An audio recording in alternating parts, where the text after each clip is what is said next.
Hello, my loyal viewer. Welcome. This is the Copeland Revelation TV, and you are welcome. Thank you for viewing, watching, and sharing and commenting in these videos. You are doing so well to encourage us and to let us know where we need to improve on. Now, today I want to talk a profound topic, very powerful, and I have named it as Why Kings and Men of Influence. It is a question, like it is in question form. Why kings and men of influence?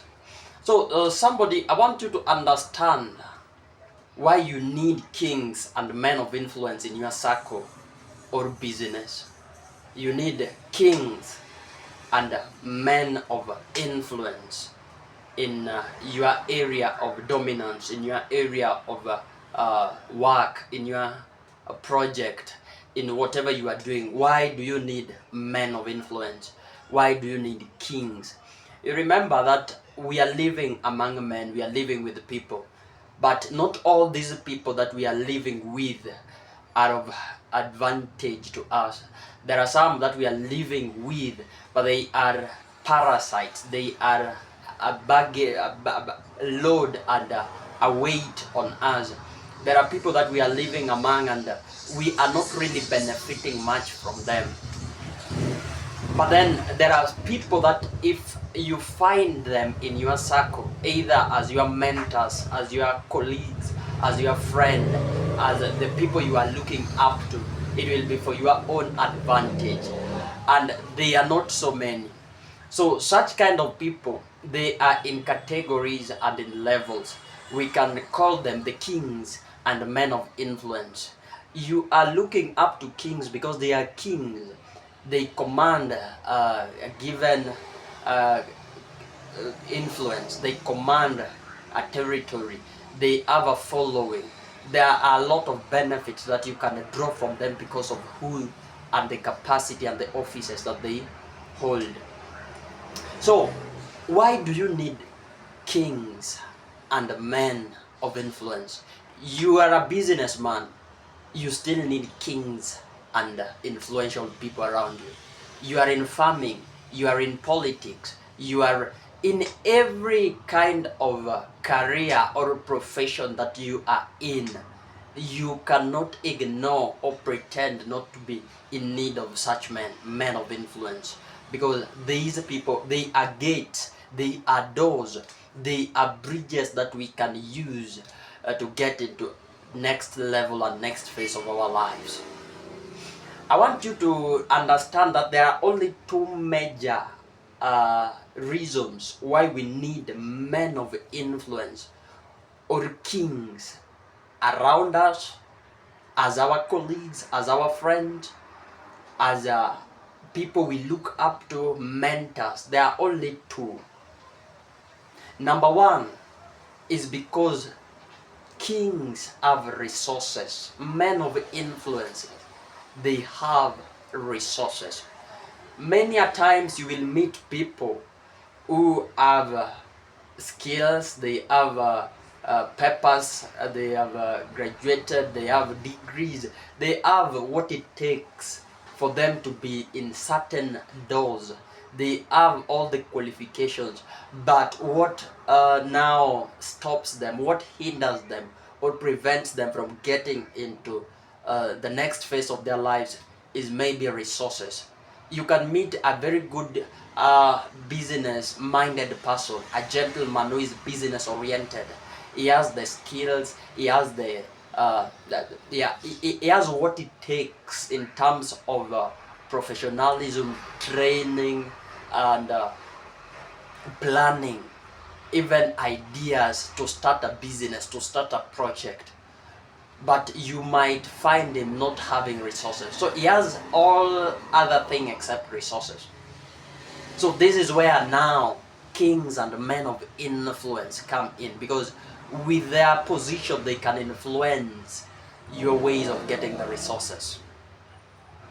So we need men of influence, we need men of authority, men in power, kings in our dealings, in our businesses, in our project.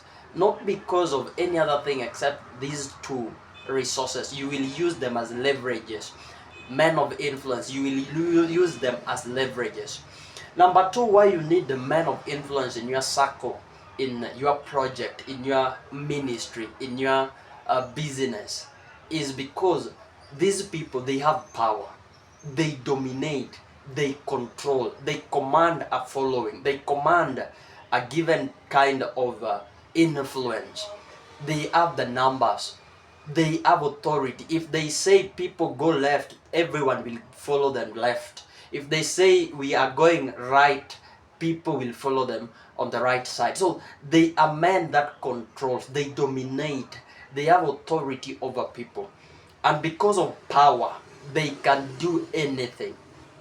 That is why we need men in power. When we talk about connection, I know we are well averse or well aware of this term connection, and it may mean make a lot of meaning to you who is in this country, because nowadays you are told if you don't know somebody in that big office, if you don't know somebody, if you do not have a godfather somewhere, you might not get that job, you might not be employed there, because connection matters.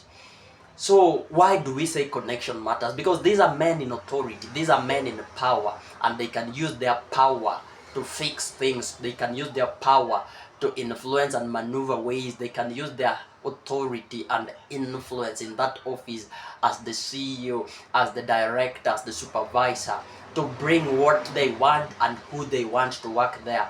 So that is the second reason why you need men who are in power. You need men who dominate, men who are in control.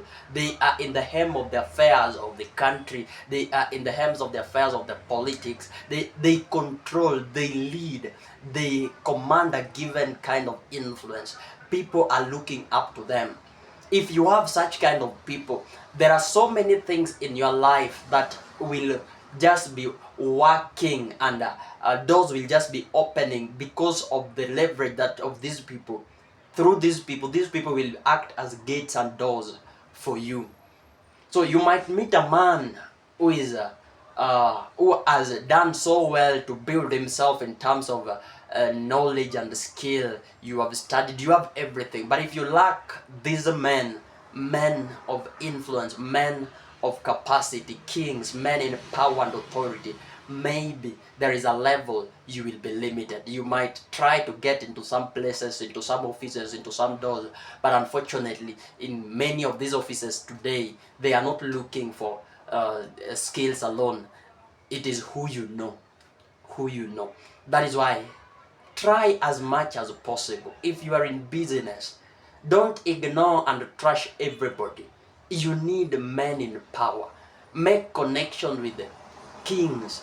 Make connection with presidents, captains of industries, politicians. You are in ministry. You are in a different career. You need these people. You might not know, or you might not understand where their office and their power and influence will come to save you and help you. So you need these people. You cannot go far in this country today and in this modern society today without these people. These people have proven over time that they are gates and doors. So I want you to understand that these people can make your life good, or they can make your life miserable. No matter who you are, no matter what you have, no matter how intelligent, how skilled, how well trained and mentored you are, these people, men in power, men who dominate, men who control, and men who have resources, they can make your life good, enjoyable, comfortable, or they can make your life miserable. They can frustrate your life. Why? Because of the kind of resources they have. They can buy anything to bring you down. They can use their influence and resources to bring you down and to crush you and to smash you, and you be forgotten. Just like that, because of their financial muscle, their resources, and their power, their influence. So if they are against you, it will not be easy for you. But if they are for you, they can lay their resources down to support you. They can use their influence, their power, their dominance, their control to open doors for you. To show you how these people are powerful, I just want to base my teaching majorly on the Bible, scripture, and references. To show you how men in power and men who have resources are very powerful and influential. Look at this person called Jezebel. Jezebel was a queen in Israel. She was the wife of King Ahab. I want you to see how Jezebel, the queen, made the life of Prophet Elijah miserable. Imagine this was a prophet, not any other person, a person who hears God. Elijah was a prophet who will hear God. He will speak to God, communicate with God. He was being directed by God. He was being carried by God, the Spirit of God. Elijah was one kind of a person that would call fire down from heaven, and fire would honor. Fire would come down and consume the people that he has called the fire down for. This is a man who defied the law of gravity. He was carried to heaven.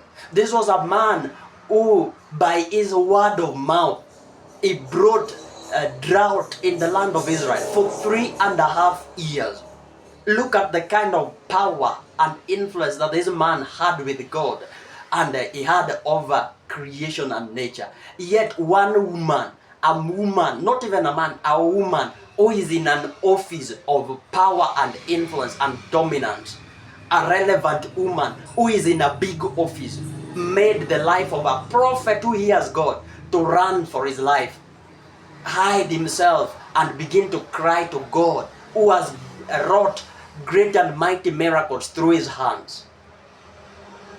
I have just told you that you are as well and as good as when these men of power and influence are with you and for you.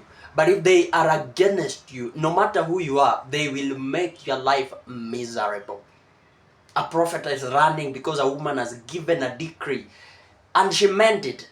Jezebel meant that the day will not end before she cut down the head of Prophet Elijah. And Elijah knew the capacity and the influence of this woman. He knew the office that this woman was sitting on. These were rulers, controllers of territories, kings. They were in power, and everything that they said would come to pass because of power that was vested upon them. I want you to look at this. Imagine King Herod took the head of John the Baptist, the prophet. Imagine, because Herodias' wife, or the little girl, danced and made the king proud, King Herod. And when she was asked for what she would want as a gift or a present out of what she has done, the act of dancing and making the king happy, and the girl, the little girl, demanded for the head of a prophet.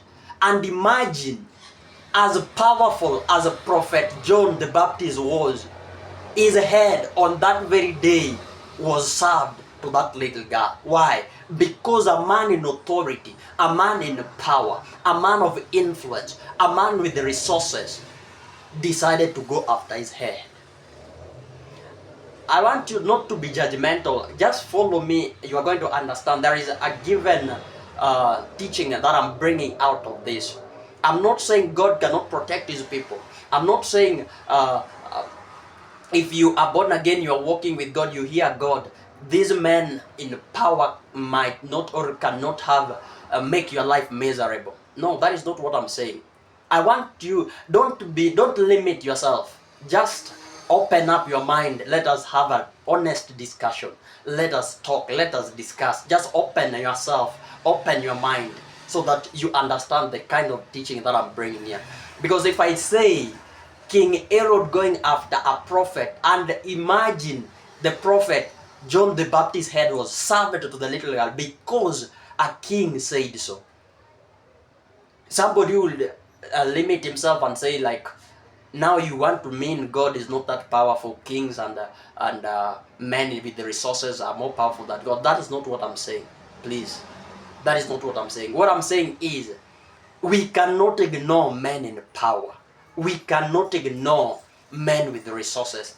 They have authority. They have influence. They have control. They dominate in our world. So, however anointed or how much you are anointed, no matter how much you hear God, no matter how strong you can be, but if you you step on the stone of on the toe of these men of power and influence and resources, there is a way they can react that can make your life hard and tough, regrettable in this life. Why? Because of the resources and the influence, the authority, the power that is upon them. So we have seen Jezebel going after a prophet. So not even prophets are untouchable. We are seeing Herod going after the head of John the Baptist. And imagine, John the Baptist's head was cut and given to the little girl. Even Elijah, if he would have not reigned for his life and go hid himself, on that evening, his head would have been served to Queen Jezebel. So don't you be ignorant about men of power, men in power, men with influence, men with authority. I know you are born again. I know you serve God. I know you hear God. I know you are anointed. But be careful. Don't disrespect men in power and authority and expect that God will stand in for you to protect you from them out of what you have brought by for yourself and by yourself because of ignorance. These are systems. God also knows that these rulers are there. These men in power, they are there. So don't disrespect a president. Don't disrespect a deputy president. Don't disrespect somebody in government, somebody in power, somebody in a big office, and expect you will go scot-free just because you are born again, just because you are anointed. That just understand me. These men can use their resources within their office to frustrate your life, yet you are born again, anointed. These are prophets, great and mighty prophets we are talking about, Elijah and John the Baptist. But both, one reigned for his life because a king, a queen was after his head. Another one would never reign and he was captured, beheaded, and his head served a little girl. That tells you of the kind of power and authority that the men in power have. Don't ignore, don't pretend that these people are not there. A president is a president. He's an office, he's in an office, and that office has resources. That office has power.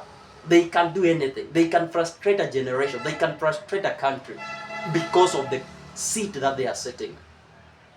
I want you to understand that the intention of God was not to use the 10 plagues to push Pharaoh to release the Israelites. I'm just trying to make you understand the place of men in power, men in government, men in authority, places of power and authority and dominance. What they can do, their influence, their impact in the life of a person. That is what I'm really trying to bring out by this teaching. What men in government, men in positions of power, authority, influence and dominance, their impact, their effect in the lives of people, what they can do, how they can frustrate and how they can make lives miserable and unbearable for certain people, and at the same time how they can make life so comfortable to given kinds of people. I have just told you that God the Father was not to use the 10 plagues that you have been reading in the book of Exodus to push Pharaoh, the king by then of Egypt, to release the Israelites from the land of bondage and slavery. That was not the intention of God. That was not the plan of God. That was not the mind of God. That was not the program of God. It was not part of what God had planned for the people of Israel. Of course, we know the Israelites were in the land of slavery for 430 years. But the system, the method that God had laid in place to transit them or to take them out of Egypt was not through the 10 plagues that you saw. The 10 plagues were just but an afterthought after the program, after the plan that God had to take the Israelites out of Egypt had failed because of the person whom he wanted to use. The plan B, when it had failed, God had to resort to the second plan, plan B. And the plan B was to use the 10 plagues to push Pharaoh to release the Israelites. I want you to understand, because now I want to tell you the plan A that God the Father had on how to remove or to take the Israelites out of Egypt, the land of slavery. Do you realize that God had raised Moses in a royal family? Why was it that Moses had to find himself in royalty, in the palace? Why did God just saw it wise to raise Moses in the corridors of power? I want you to understand that the reason why God sent Moses to be part of the family of the Pharaohs was because he wanted to use him and his position and the family as a prince or maybe as a king to release the Israelites. Because it was fully in the power and the hands of a king to release the Israelites. The Israelites were already in the bondage. The Israelites were already, for 400 years, they were into slavery. The government knew about them. They were the sources they were the source of labor in Egypt.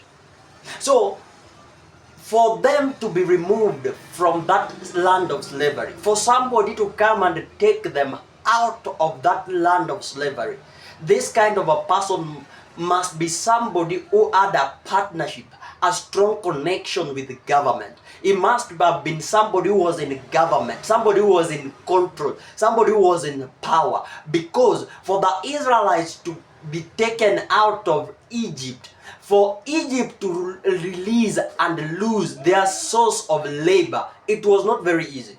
There were processes. That power, that authority to let the Israelites go was not vested in any other office except the office of the king. It was only in the office of the king that had the power and authority to let Israelites go.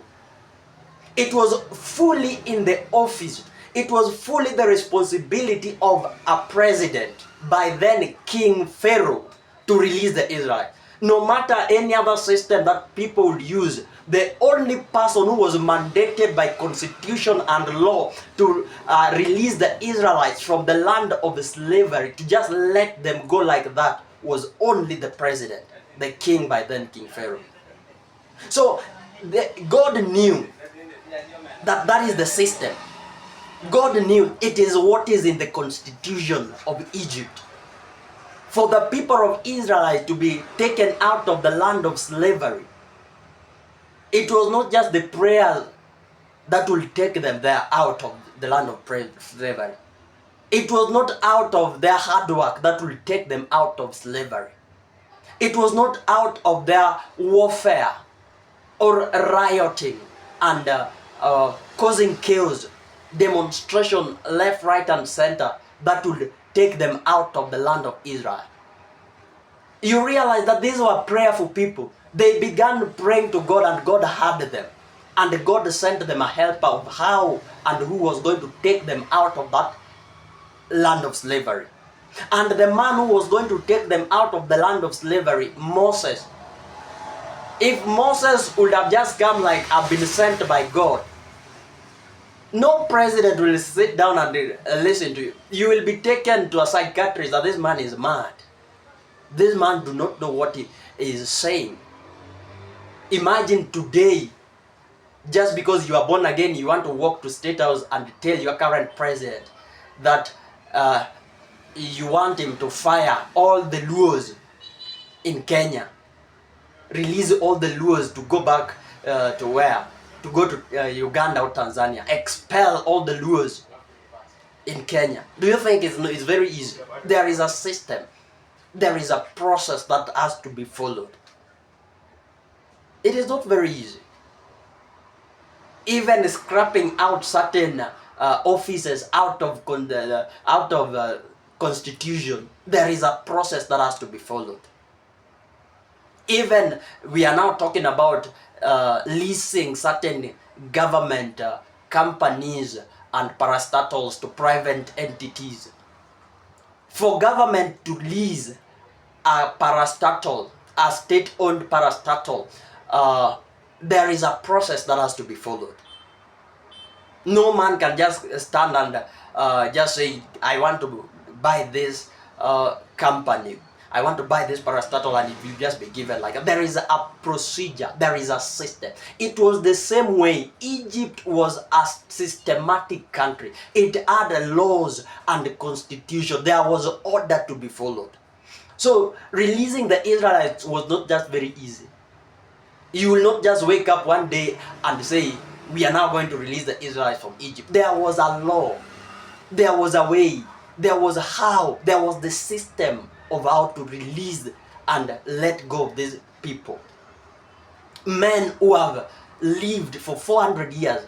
Do you know, 400 years? These people, yes, they carried a different blood. They were different because they were Israelites in an Egyptian land. But for 400 years, these are men who have already gotten themselves into the lifestyle, the system of Egypt. It was in them.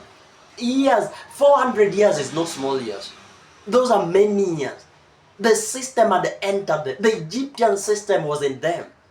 They were part and parcel of the Egyptian community. These are men that the Egyptian government was well aware of. They knew them. They were counting on them in terms of the GDP. They were counting on them in terms of productivity. They were the sources of labor. Imagine. So it was not very easy for the government of Egypt to release the Israelites. And that is why the plan A was that Moses would be raised in a family of Pharaoh. He will be raised as a prince. He will be raised in power. He will grow and be raised as one of the royals. And the system is that when one Pharaoh leaves power, the kind of leadership, the kind of governance was hereditary. So if Moses was going to find himself the way he found himself into the family of the pharaohs, into the family of the royals, it was very easy for him to rise into the position of a king. And him being into the position of a king, the same way Joseph rose into the position of prime minister, and you saw the influence and the impact that because of that office, he was able to bring his people, the Israelites, from Canaan to Egypt. It was because of the position of Joseph, the prime minister position, the position of power and authority, that he used to bring the Israelites into Egypt. So for another person to take the Israelites from Egypt, the office of power and authority, the office of leadership, the office of governance had to be consulted, had to be in play. So it will be very easy for Moses if he would have risen into the position of a king in Egypt. If Moses, that was the plan A that God had with raising Moses in the family of the pharaohs as a royal in the palace. That one day he will rise to be a king in Egypt. And when he has risen into the position of kingship in Egypt, he will just sign a decree. He will make a decree and sign a bill into law that he has released the Israelites. That was how God had planned it. That was the intention of God, putting Moses into the palace, raising Moses as a royal. So it will be very easy. It would have been easier if Moses was the king. The reason why I'm saying Moses would have been the king is because during the time when the Israelites were being released out of Egypt, the king by then was the age mate of Moses. During the time the Israelites were now being released out of the land of slavery after the 430 years, that king that signed and decreed that the Israelites to be released was an age mate. He was the age mate of Moses. They had lived together in one palace. They were trained together. They grew up together. So the plan of God for Moses to be part of the royals was for him to be a king. But he messed up the plan of God. How did he mess up the plan of God? By killing the Egyptian, and then he ran away. That was how Moses messed up the whole plan A that God had to take the Israelites out of Egypt. That was how he messed up that whole plan. So God had to come up with the plan B of how he was going to take the Israelites out of the Egypt. Because the person who was going to take the Israel, or who was going to sign into law that the Israelites are now free men who can walk out of Egypt, the land of slavery, was only the king. That mandate was only in the office of one man, the king. Now that Moses has messed up everything, he has not grew to become a king, yet God had a plan and program that he will grow and become the king there, and then it will be just very easy, signing some document and decreeing that the Israelites are free to go and worship their God in their own land. And the Israelites would have left Egypt without anyone harming himself or any other thing. But then he messed the whole plan. So the plan of God using the 10 plagues was not very easy. It was painful. Imagine, lives were lost. Lives were lost. The lives of the firstborn sons of the Egyptians were lost. That was not the plan of God. That was not the plan of God before. Imagine the 10 plagues from plague 1, 2, 3, 4, 5, 6, 7, 8 until 10.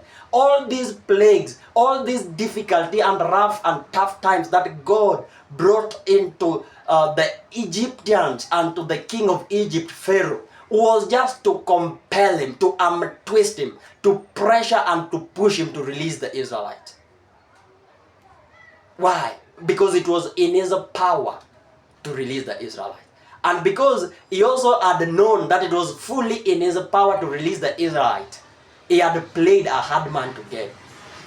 And that is why God had to press him. God had to push him. God had to use the 10 plagues to twist him to let the Israelites go. He was not willing to let the Israelites go. It was not very easy for him. He knew in terms of government and the productivity of Egypt, he knew if he had let the Israelites go, the GDP of Egypt was going to go down.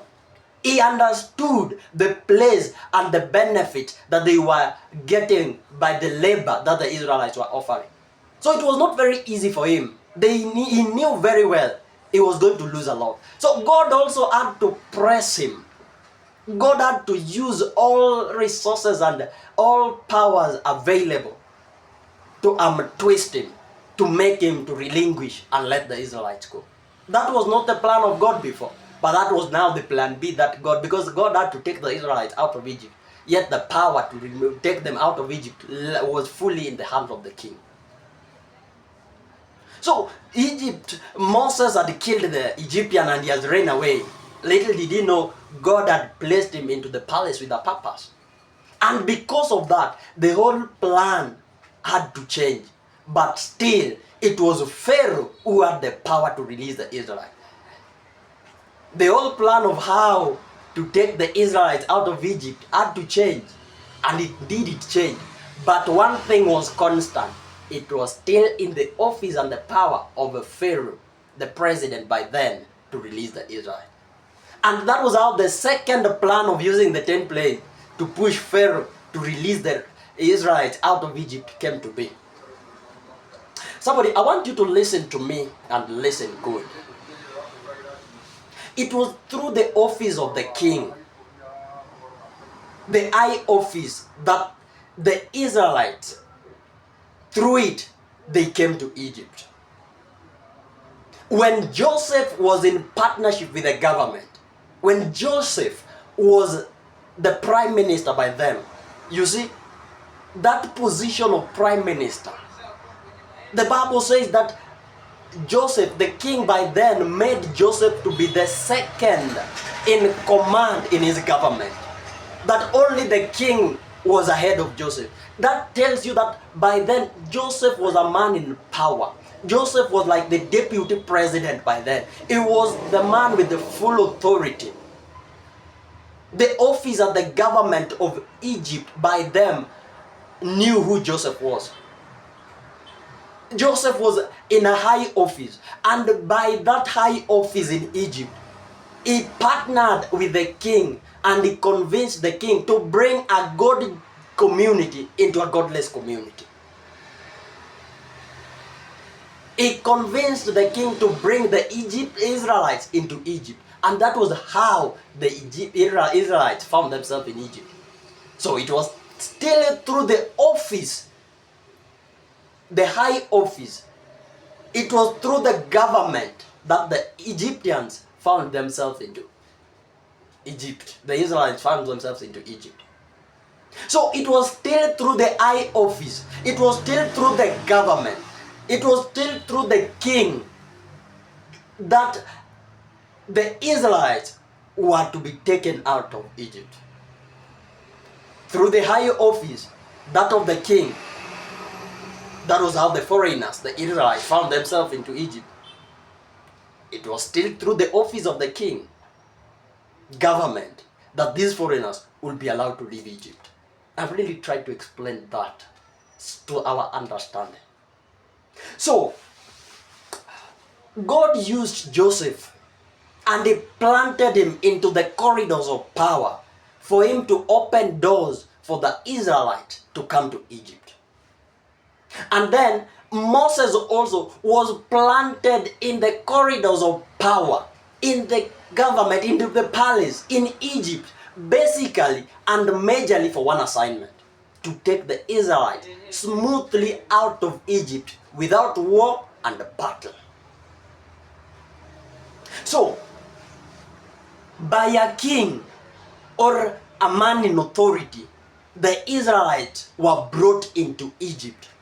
And then still God wanted to continue with this system, that by a man in authority, a king or a prince, Moses, through him the Israelites were to be released out of Egypt smoothly without anyone losing his life or war between the Israelites and the Egyptians. That was the plan of God. That was the plan of God. One of God's system of intervention in the affairs of his people is that he will always connect them or have them to partner with the government of the day. That is one of the systems that God always uses to intervene in the affairs, in the matters of his people. Every time God wants to intervene in matters concerning his people, one of the systems, one of the methods that he will always use to intervene is through connecting his people, the God community, with the government of the day, or using one of the people, one of his people, to be in partnership with the government of the day. God will always play his cards until one of his people to be part of the government or in partnership with the government. Why? Because governments have power and it is their say that is ruling. What they want and how they want it is what is happening. You know it. You are in this country. One of the many reasons and one of the many ways through which God can come through for us as a God community, as Christians in this country, is by raising one Christian to sit in the office of presidency. or he will raise one Christian to be in partnership with the government of the day. Because the government has power. And it is what they want. It is what they say. That is why it is called ruling. Governments rule. Kings, they rule. It is what they say, how they want it, is how it is being done. And that is why, even for you to rule, if you are a president in this country, without you taking the House of the Senate and having more numbers in the National Assembly, you might not rule effectively what you want, because you as a president, for you to make a certain ruling or a certain bill to be passed, it must pass through these houses, the National Assembly and the Senate. So if you are a president and you have low numbers in the National Assembly and in the Senate, you will still not rule effectively, because every bill you propose will always be quashed, will always be limited and brought down, hindered in these two houses. That is why every president, we always say the winner takes it all, both the House of the Assembly and the National Assembly and the Senate, for you to rule. So government rule. What they say, how they want is what is being done. So that is why God, one of the many systems that he uses if he wants to help his people, is either to raise one of his people to sit in that position of governance, or it connects them to partner with the government of the day. That is one of the systems that God uses. So God will make his people to be part of the government or find favor with the government just for his plan to come to pass without issues. This has always been one of the strategies that God is using. God, yes, is a man of war, but he does not always want to solve his issues with humanity through war. He always has systems, procedures. He has systems that he always uses. And one of those systems is partnering his people with the government of the day. Because the government has power. What they say is what is being done. So governments are factors. They can be a hindrance or a promoter of God's plans. Governments can stand in the door and in the way of God's plan to be achieved in a generation, in a territory, or in a country. The same way Pharaoh stood in the way of God from taking the Israelites out of Egypt. Pharaoh became tough. It was a hard nut to crack. And as powerful as God was, he will not ignore him. You might think because God is all powerful, he will always violate all these principles. God honors men. God honors government. He is the one who has placed those governments. He had given the earth to the sons of men to rule and dominate it. So he will not violate that principle. God is a God of order. He is a God of principle. The Bible says, the earth, Psalms chapter 24 verse 1, the earth is the Lord's. The Lords are rulers, men in power, men in authority, men who control. So God already had given the earth into the hands of